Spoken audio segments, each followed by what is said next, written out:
Hi and welcome again to the intermediate lecture from Chess Kids. And today I, Carl Gorka, am going to be talking about this man in front of us, Mr. Viswanathan Anand. Anand is one of the greatest players of modern times. He was world champion in 2007 and stayed world champion until he lost that in 2013. So he was world champion for 6 years. He's been one of the top 10 in the world since about 1991, so for over 20 years he's been there. He was number one for quite a long time. As we get older, we struggle to stay as consistent. We're usually at our best when we're playing chess in our late 20s and early 30s. But Mr. Anand here, he's in his mid-40s and he's still right up there at number 3 in the world. He's played in the last 2 World Championships, which he lost to the current number 1, Magnus Carlsen. And Anand here is just an amazingly complicated and tactical player. So when we look at his games, we always see games that are really, really interesting. He's a great player to follow, okay, because he's recently said, when people have said, wow, you lost your World Championship, are you going to retire? And he said, no, I love chess, I'm just going to keep playing on. So, just goes to show that you don't have to be the very best in the world to enjoy playing chess and to just keep playing it. Anyone can play chess, and in fact, millions and millions of people do. There's a site that I look at quite a lot, which is called 2700chess.com. 2700 is a rating. Okay, it's a rating that only the very top players in the world get to. So what we really want is for players to get to certain levels of rating. You get rating points by playing games that are rated. And there are a number of different ways in which we can get ratings. So if you were to play in your school tournament, then you might get your rating in Australian terms or on a local rating term, and that's fine. You can also get ratings that are international ratings as well. And if you were to play online, on an online site, where there are plenty of them, then you would get a rating from that site as well. The ratings that you see in front of you, this group of players, are the ratings that are from the International Chess Federation. The International Chess Federation is called FIDE. So you can see up here, FIDE. It was invented in France. So it's a French name. The Fédération Internationale d'Échecs, okay, which is the French way of saying the International Chess Federation. And at the present moment, the number 1 player in the world is Magnus Carlsen. Okay, he's the current world champion, and he has a huge rating, the highest rating. No one's ever had a higher rating than him of 2876. Anand sits in number 3 place, and he's the man we're going to look at today. Okay, so he's still number 3. We can look at their ages over here. Carlsen, very young, only 24 years old. Caruana in 2nd place, only 22 years old. Anand, 45 years old. Okay, it's not really old, but in chess terms, it's already getting a little bit past his best. You can see that the majority of the players are in their 20s or 30s. A couple of players are a little bit older. And if we go down, there's one down here who's a lot younger. But I'll talk about him in a couple of weeks' time. Okay, Mr. Wei Yi from China. But most of them are in their 20s, and usually they're late 20s, 28, 29, 28, 28, 27, 26. Here you go, here's one who's a bit younger. Or in their 30s. Let's say it's 39, 31, 32, 31, 31, 38. Okay? Not so many at either end, not so many who are older or younger. But Anand was a brilliant young player. Anand was an amazing young player in the 1980s. Okay, he became a Grandmaster in the early 90s, or sorry, the late 80s. Okay, an amazing player indeed. And he first played for the World Championship in 1995, where he had to play against this guy called Kasparov, who was the most amazing player. Anand lost that, but he gained valuable experience, and he just went on to win lots and lots of tournaments and eventually become the world champion, as I said, in 2007. I'd like to show you one of his games, okay, or at least I'd like to show you the end of one of his games. Okay, this is probably, oops, it seems to have gone back to the very start.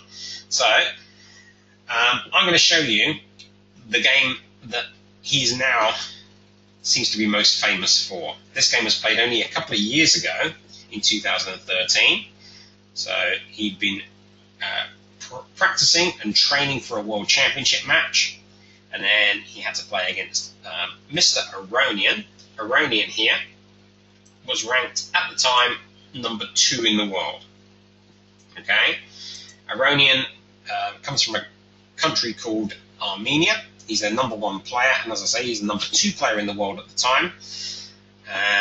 Everyone thought he was going to go on to really, really big things. He's still in the top 10, but he's never quite made it to the top. Alright, and here he's playing against Anand. Anand is black in this position. And I'm going to fast forward a little bit, because the position that I really want to reach is about halfway through this game. To start with, they both attack the middle of the board, start developing some pieces. They're minor pieces. Anand sets up this really, really nice formation that he loves. Here's this big V formation. Okay, he's played it in World Championship matches a lot of times. He's played it all through his career. It's one of his favourite formations, and he knows exactly where his pieces want to go around that formation. He knows that this bishop is going to be great coming in between the pawns. This bishop's a little bit blocked, but this bishop does become a star later in the game. He realises that it won't be blocked for very long. It's just blocked for a little bit. White, on the other hand, is setting up a nice formation as well. Out comes his bishop. They do a little bit of a trade, and then the bishop gets chased away, so it just drops back again. And we can see that they've developed 3 of their pieces each. They're minor pieces. They haven't gone too far. They've only gone a couple of squares up the board. Okay, but they are sort of aiming towards the center of the board, which is very, very important, and both of them are ready to castle, which they do straight away. It's really, really important to get your king out of the center, unless the center is absolutely blocked up. Okay, and even then it's usually safer to get your king towards one of the edges of the board. And in this position, both sides have set up exactly the same sort of castle position, with their 3 pawns, this barrier of pawns in front of the king. Okay, keeping their kings nice and safe. Both kings will get attacked in this game. Okay, the queen, it doubles up with the bishop, giving double power, aiming at this square here. This square is quite weak. It is protected by the knight at the present moment, but if this knight should decide it wants to go off and attack, this pawn will be weak. This one's also weak. It's protected by the rook at the moment, but if the rook moves away and decides it's going to join in the attack, well, then this pawn will become even weaker. The one in the middle, currently the weakest of the 3 pawns, it's only protected by the king. So it's always something worth thinking about. Where are the weak spots in my position? Okay, and making sure that those don't get attacked. 2, aiming at this one, h7. Okay, I told you this bishop would become a bit of a star. It sort of hides itself behind this pawn, but as soon as this pawn moves, it's going to be aiming straight down towards the white king. Okay, so he's hoping to open things up. He's going to push that pawn in a minute. That's Anand as black, and that will let this bishop come into play, because we're going to get as many of our good pieces into play as possible. This is a bit of a funny move by Aronian. He just pushed his pawn up this side. It's to stop the pawn from moving forward, but it's not really a great move. Okay, and Anand just kept on with his development, now bringing a rook. Looks like it's not doing a lot. It looks like it's hidden behind this pawn, but remember, this pawn wants to move. And let's just imagine that the pawn moves, and let's just imagine that the pawn does also take here. Then there's only going to be one piece between this rook and Aronian's queen. And of course, we're all in that situation where if we can try to get our opponent's best pieces, then that's exactly what we're going to do. And so that's the sort of thing that Anand is hoping for. So he sits his rook behind a pawn, and interestingly, on the same file as the queen. Okay? It is important that when you're setting up your pieces, when you're developing your pieces, you start developing them so that they're facing the direction of your opponent's best pieces. So where should I put a rook? I'd like to put it on an open file. Okay, that's a file with none of my pawns on it. Black's open file is this one. Okay, White's open file is this one. The file's going up and down the board, the lines, and if there's no pawns of yours, that's where your rooks would really like to go. But also, this one, this rook going to c8, is hoping that this file will open. Like I say, he's hoping that this pawn disappears, and then his file will be open and his rook will be able to come down and do some attacking down in this direction. Okay, so that's his plan. Sneaky plan. Okay, Anand is one of the trickiest players that there are. He uses lots of tactics, he uses lots of tricks, and so when his opponents play against him, they know they've got to play like a really, really hard game. He's not going to make it easy. He's not just going to play safe. He likes to take lots and lots of risks. Aronian now took a risk of his own. He threw his knight up to here, the knight, aiming once again at this weak spot in the corner. So the knight's there, that's one. He's already got double power, 1, 2, so that's 3 pieces aiming at that pawn. 1, 2, 3. Don't forget the queen, which is sitting behind the bishop, acts as double power to the bishop. So there are 3 pieces aiming at this pawn. And black has 2 pieces protecting.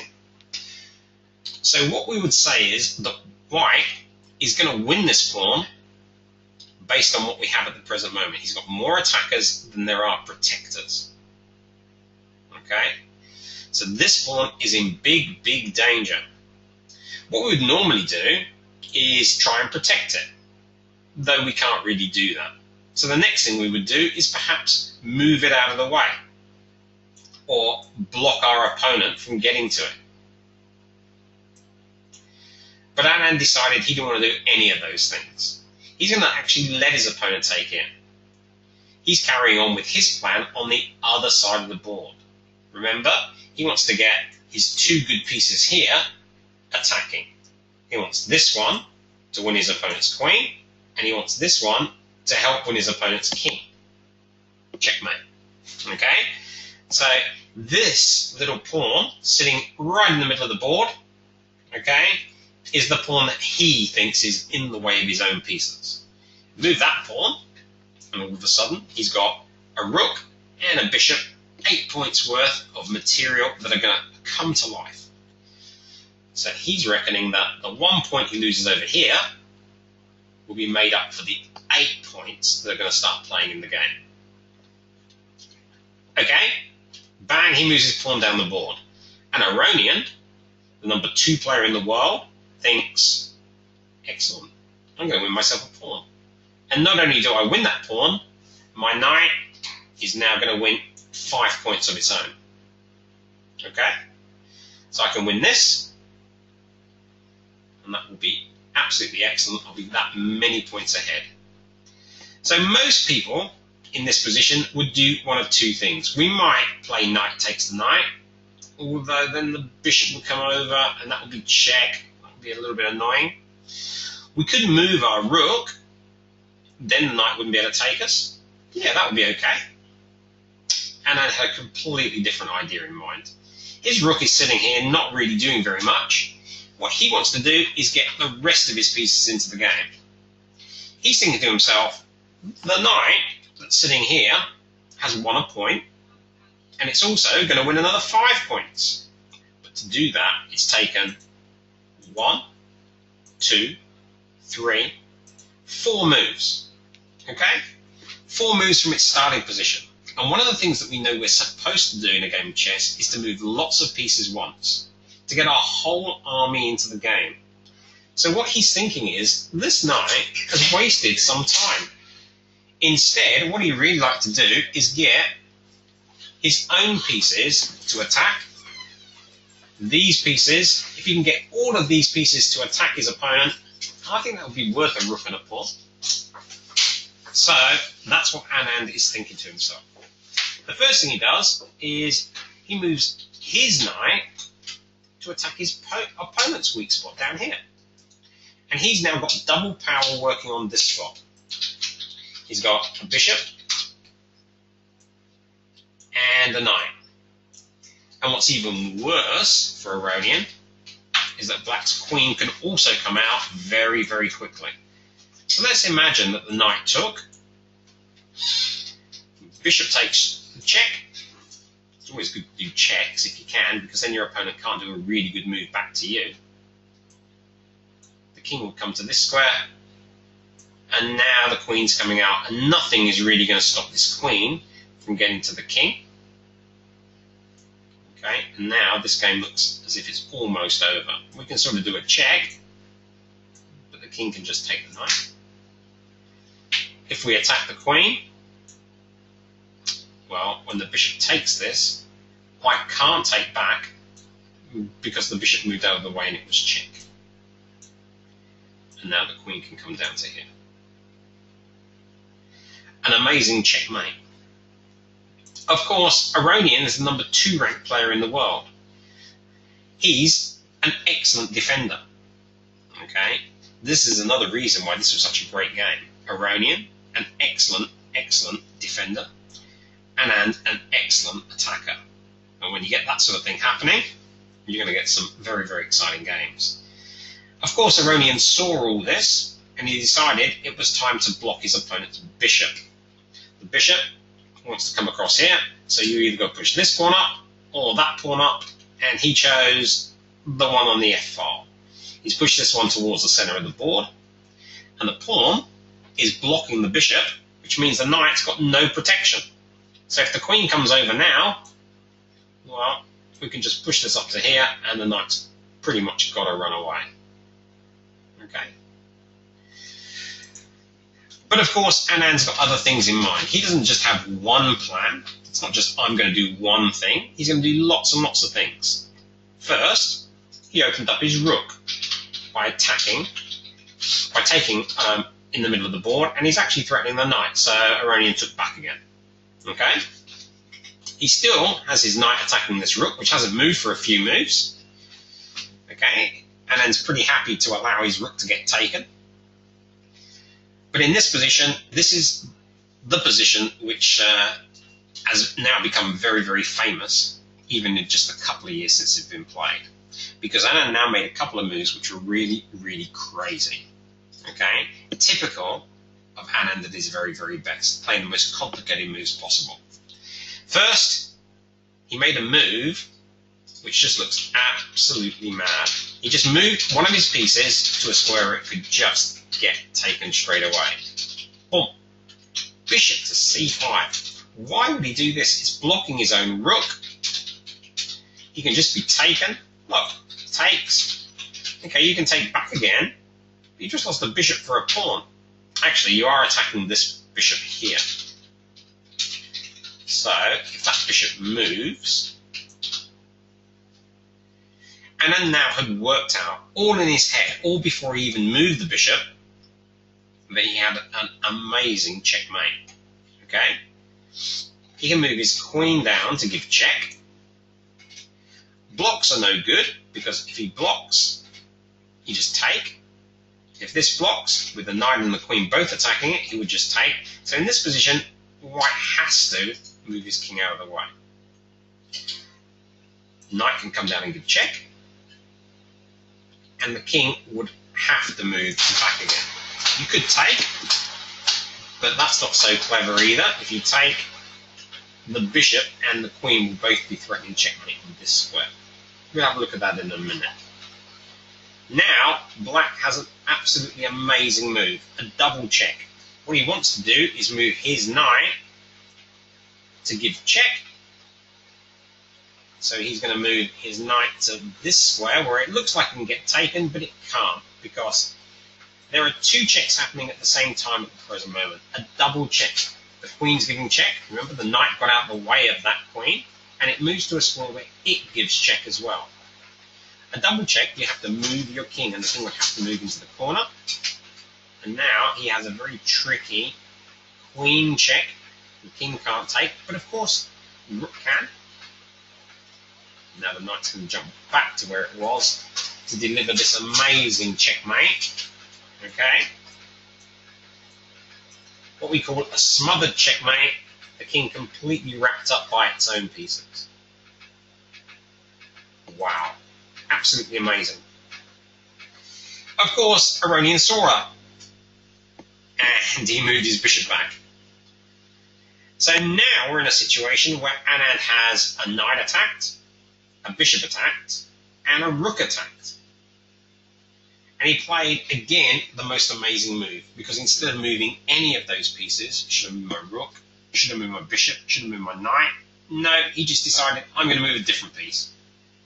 You can only take one of them, so you've got to choose which one you want to take. And not only that, I'm going to move the new piece to a square where you can take it, so you'll get even more choice. Boom. An absolutely incredible move, but one which he worked out exactly what was going on. Let's have a look at all the takes very quickly. This one can't take, not allowed. If it takes, it will allow check, and we're not allowed to be in check. So that take is not allowed. If the pawn takes the bishop, well, we're in a very similar position to what we were before.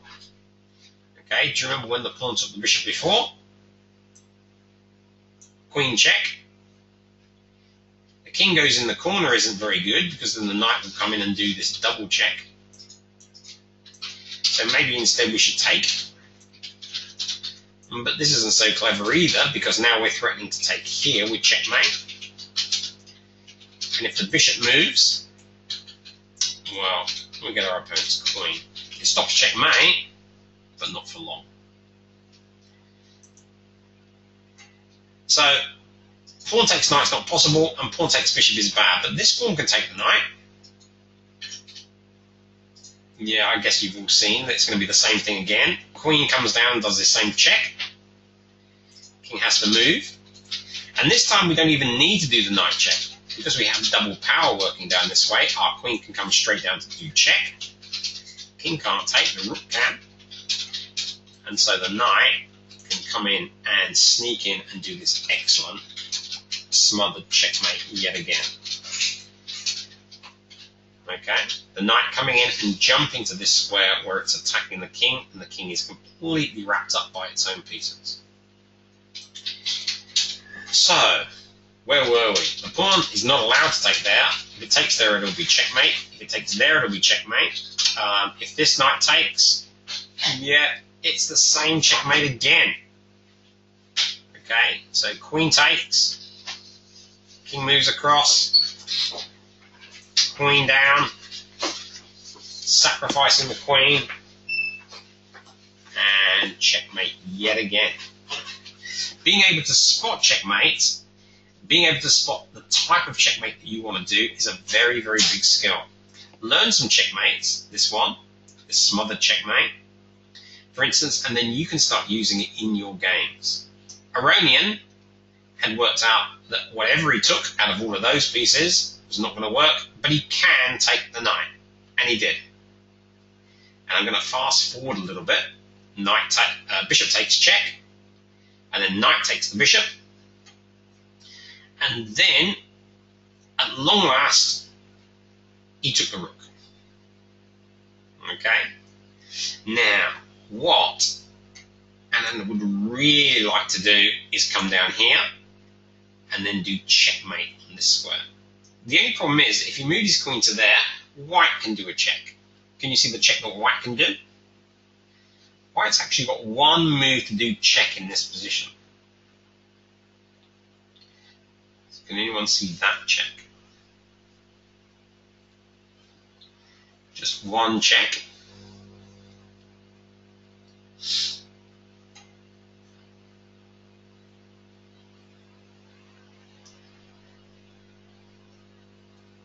Okay, you'll at your queen here. It's a difficult check to find, but the queen can come up to this square, and it's actually protected by its knight. So, if the queen takes, the knight takes back again. It's a queen for queen, and all of a sudden, black's checkmate with his queen is not going to be happening. And, of course, Anand wants to checkmate with his queen. So, he stops his queen from doing check over there. Another block.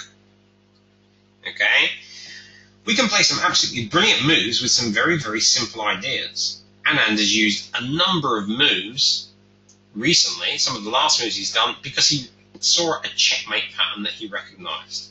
Now, he sees another checkmate pattern he recognises, bringing his queen down to this side of the board. But he realises his opponent's got a way to get out of it. So he blocks this queen. A block, a very, very simple method of stopping your opponent from doing something. You just put something in their way.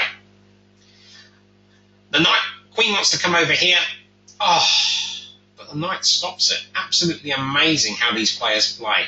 One player looking to do one thing, the other player just stops them. So Anand's queen wants to come to this square. It can't. It does the next best thing. It comes and attacks the knight. And in this position, Aronian, unfortunately, didn't have much he could do. He attacked the knight, but he can't take that knight now. If he takes, he's going to be checkmated straight away. Look at the way that the bishop on this square stops the king from moving off of the H file. So any check on this file here that's safe will be checkmate. It's what we call a corridor checkmate. Okay? A corridor checkmate happening up the side corridor here. And of course you can do it with the queen. The queen can just come back to this square. Nothing can get in the way of the queen. It's checkmate. And of course, Aronian being such an amazing defender, he didn't take that knight. He's not going to get checkmated that easy. Instead, he brings his queen over, hoping to use his queen as a defender. Anand piles on the pressure. The pawn on this square now cannot take because it's pinned. Look at the way the queen would be aiming straight at the king. It can't move off that square. Also, this pawn can't move either. The bishop, remember this bishop that was in such a terrible position to start with, is now aiming straight down this way. If this pawn moves, then the king will be in check. So actually, Anand is threatening to take this with checkmate. The queen's aiming at the king.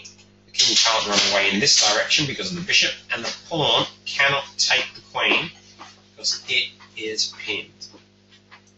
Aronian found one last defense.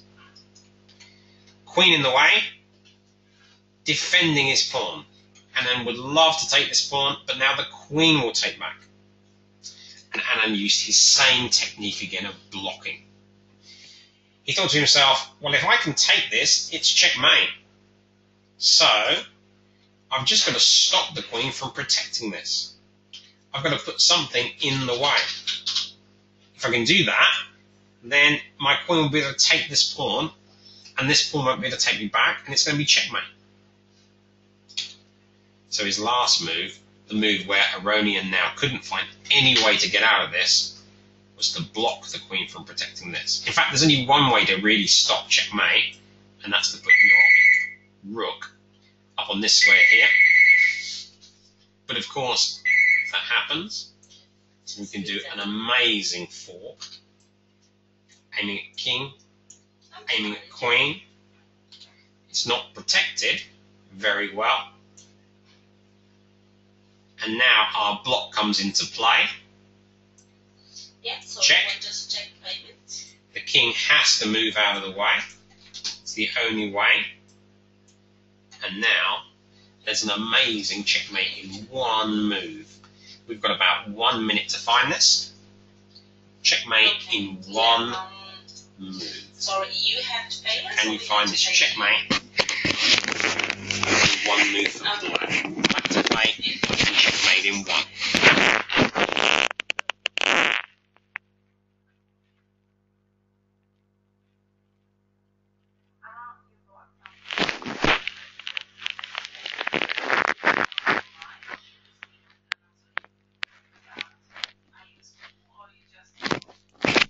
Gets this amazing checkmate.